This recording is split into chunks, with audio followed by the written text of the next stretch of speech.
என் பிள்ளையே,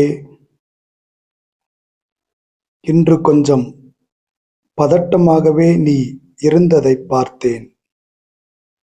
எல்லாமே மாயையாக இருக்கும்போது தோல்வி மட்டும் எப்படி உண்மையாக இருக்க முடியும்? அதுவும் ஒரு மாயைதான். நீ உண்மையில் தோற்கவில்லை. நீ தோற்றது போன்ற ஒரு மாயையை காண்பிக்கிறது கர்மா. நீ எதையும் இழக்கவில்லை.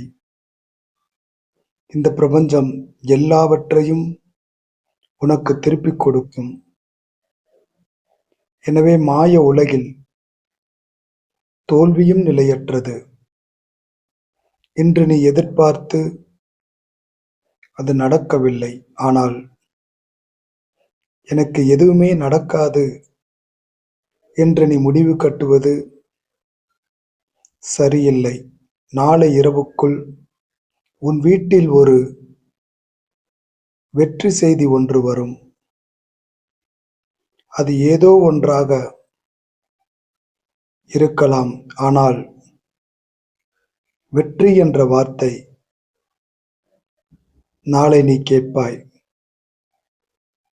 அப்போது புரிந்து கொள்வாய், தோல்வி என்ற ஒன்று ஒரு மாயை என்பதை. மனதை குழப்ப வேண்டாம்.